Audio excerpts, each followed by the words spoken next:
Hey everybody, welcome to the channel. Today, the unexpected happened. Well, I guess for most of you guys, probably the expected. Our lunchbox rear locker exploded the other day on the street. So today we're gonna take it apart and get it replaced with a Detroit True Track. So join us as we walk through this together. So I've already taken the wheels off and started disassembling a few things, but just to kind of give you guys an audio. So here's the good side, kind of stops. And then if we go to the other side, which is the side I think that like broke, if I ratchet it,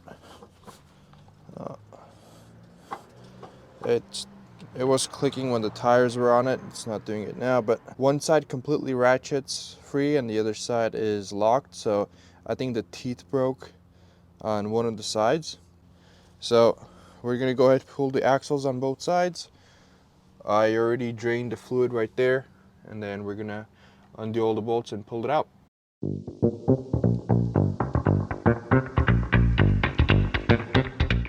So all 4 bolts are out, and that'll allow you to pull the axle out a little bit. I don't think you need to pull it out a lot, but there you go. That should be enough for us to pull the diff out. The brake lines are still connected, so we're gonna need to pull the hard line out, because on the other side I realized I pulled the wrong one. So I already soaked it a little bit. I don't want to. These are kind of pain in the butt. Doesn't seem like it's wanting to come out, and I don't have the crescent type. I have this kind, so I'm gonna try to not risk it. So let's see if we can pull it out. I'm sure that's how we did it last time.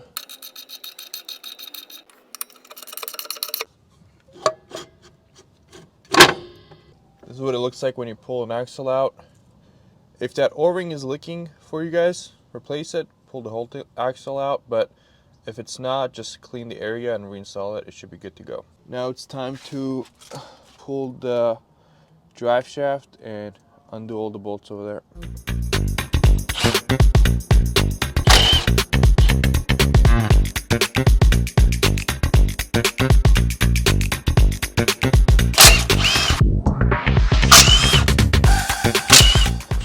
So I took all the bolts off from the diff. There's like 10 or 12 of them. They're all 14 millimeter. They come off pretty easy. So now let's try our best to remove the whole thing by ourselves. All right, so let's see how this whole thing goes.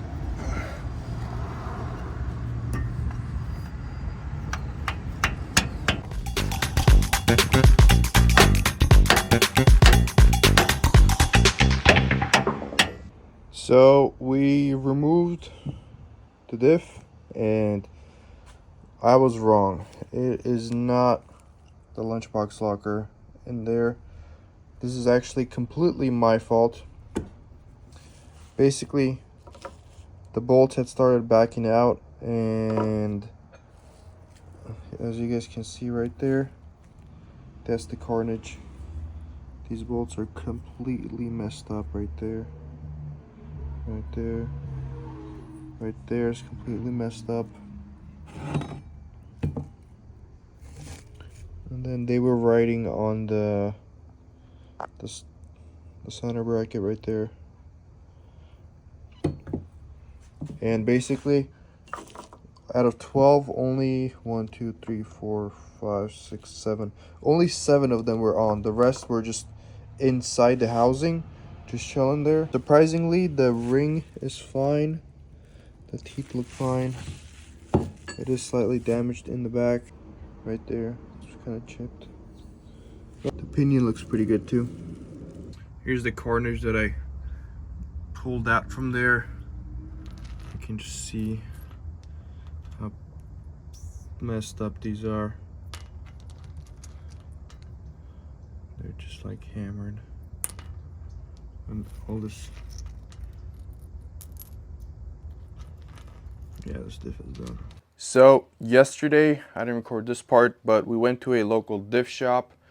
Their name is Hoopers, and they really hooked us up. They got us new bolts for the ring gear, because all of ours are completely messed up. Look at this.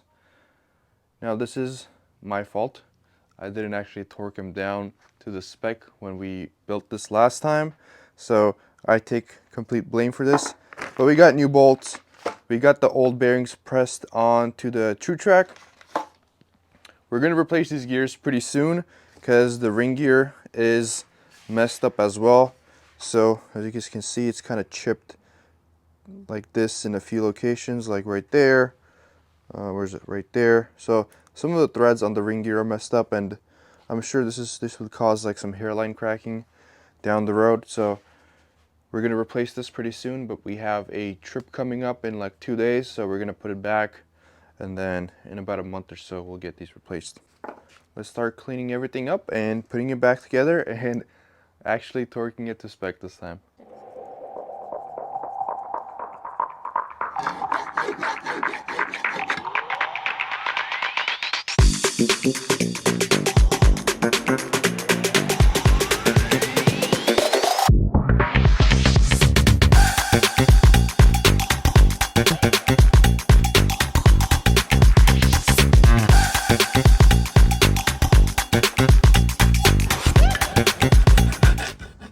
Let's put the ring gear on our true track, and let's do it right this time.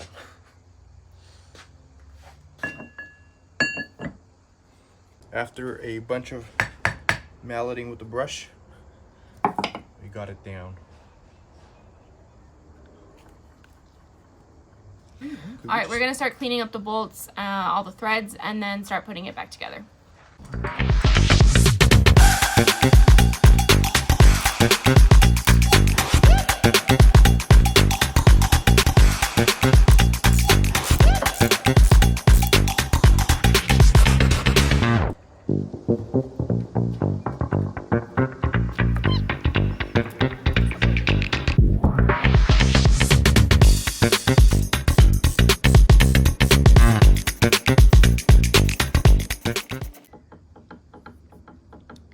Okay, we got part of it in with the new like true track, and we just put the shims in on each side.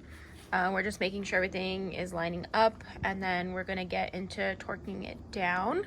So the backlash should remain the same. I put the shims on the correct sides that they came out of, so sounds pretty good.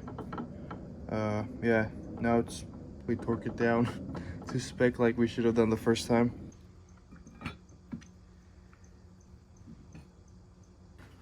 With the help of our brush, we got it in again.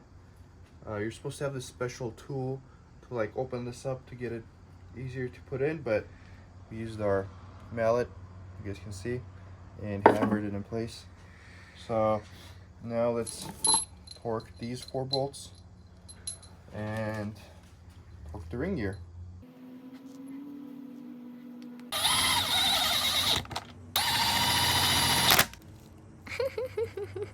So these are supposed to be torqued to 83 foot-pounds, and the ring gear bolts are supposed to be torqued to 92.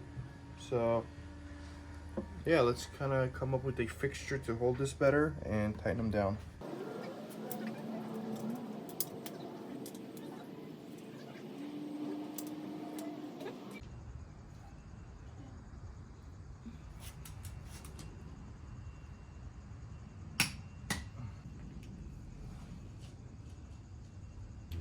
Whose idea was this? Mine. We torqued down all the bolts and made sure to mark all of them to know which ones we've already done. So we are now ready to put it back in the car, and hopefully these never come out again. Tell them what's a tip to install it. The tip to install it is listen to your girlfriend, fiance, or wife, because they're always right.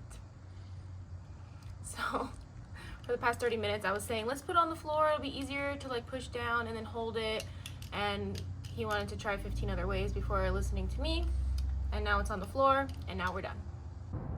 Okay, we got the diff in. We use like the jack and just push it up and then just pull it back so it's all the way in. We're putting on the outside bolts, and then we also put the gasket maker on, right? Yep. So it's nice and sealed and ready to get tightened. Okay, sliding axles in, trying to line up the spindles. There you go.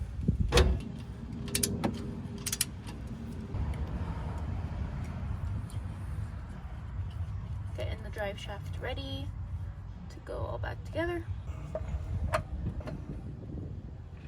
The manual for the TrueTrack says to not use synthetic oil, and we found some conventional oil. It's a lot cheaper actually. And now we're getting ourselves messy putting it in.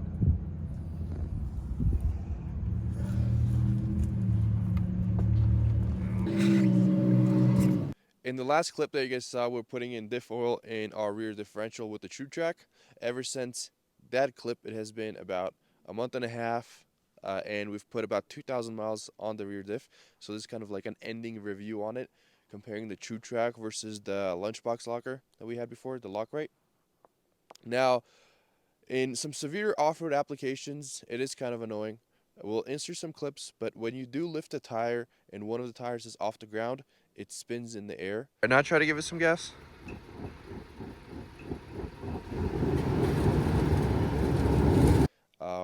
If you watch other videos, they say to apply the parking brake or kind of just tap the brakes and it should grab and it should go. But for some reason, it doesn't work for us at all. We have tried every way. I've tried to press the brake all the way and nothing happens. Maybe our rear brakes are bad and we need to get new pads and rotors. But every other case where the car, both tires are on the ground, and let's say you're trying to do a donut or you're trying to like accelerate up the hill, both tires do spin. So we will show you guys this now. I'll get the camera from Tiff and she'll do a burnout right now. Alright, so she's going to start the car and go on the road and show us that we can do a two-wheel burnout.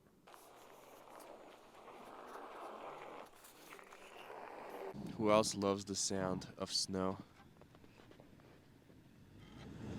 See that? Both tires spin and the car accelerates up the hill. So in those applications, this is perfect. So overall, I think for 90% of the time, the TrueTrack is perfect. We no longer get the random annoying clicking on the road. We no longer have the random pops and bangs. When you're towing with it, it's a lot more comfortable. It's just, there are times where you're lifting a rear axle or lifting a rear tire and it just does not work. And that's kind of why we wanted to install a front locker, and a video of that will be coming soon. We put another lock right in the front, another lunchbox locker, but we'll explain how that works so much better in the front than in the back. So yeah, so I think it's personal preference. Honestly, I don't care for either. If I were to choose one, I think I'd still choose the Lockrite because it was still perfect off-road. Give your locked rear axle, but for 90% of the time, the TrueTrack's fine. You can do burnouts wherever you want. So that should be it for the video. Thank you guys all so much for watching. And yeah, let me know what you think in the comments, whether you want the TrueTrack or the Lockrite.